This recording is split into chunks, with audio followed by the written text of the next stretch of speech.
Usai mengumumkan 69 daftar obat yang dilarang untuk beredar karena diduga menjadi penyebab gagal ginjal akut anak, Badan Pengawas Obat dan Makanan kembali mengumumkan tambahan 2 perusahaan farmasi yang melanggar ketentuan cara pembuatan obat yang baik dalam obat sirup.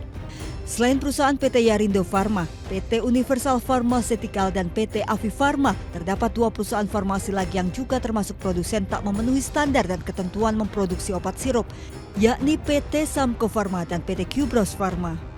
Berdasarkan hasil pengujian bahan baku dan produk jadi, kedua perusahaan farmasi ini menggunakan senyawa etilen glikol dan dietilen glikol yang tidak memenuhi persyaratan karena melebihi ambang batas aman. Cemaran zat etilen glikol dan dietilen terbukti menjadi penyebab gagal ginjal akut pada sejumlah pasien anak. BPOM telah menginstruksikan kepada kedua perusahaan farmasi untuk menarik segera produk obat sirup dari peredarannya di Indonesia. Ada 2 industri farmasi yang sudah kita dapatkan cukup bukti, PT CF dan PT SF. PT Samco Pharma, disebutkan ke Bapak kan?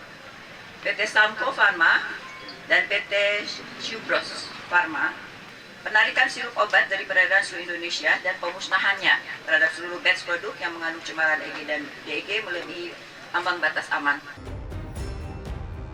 Total sudah 5 industri farmasi yang melanggar ketentuan cara pembuatan obat yang baik.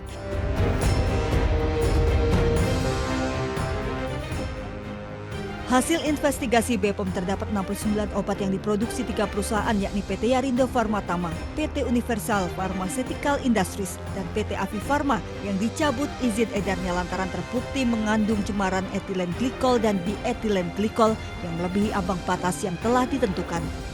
Dari 69 obat sirup yang dicabut izin edarnya, 49 obat sirup diproduksi PT Avi Pharma, 14 obat sirup diproduksi PT Universal Pharmaceutical Industries, dan 6 obat sirup diproduksi PT Yarindo Pharma Tama. Cemaran dari zat pelarut tambahan yang digunakan pada obat sirup yang melebihi ambang batas aman mengakibatkan ratusan anak menderita gagal ginjal akut dan meninggal dunia. Ke-69 obat sirup bermasalah ini meliputi obat dengan kandungan paracetamol, ibuprofen yang digunakan untuk penurun panas, cetirizine yang biasa digunakan untuk anti alergi, hingga antasidadoin yang digunakan untuk mengatasi gangguan lambung.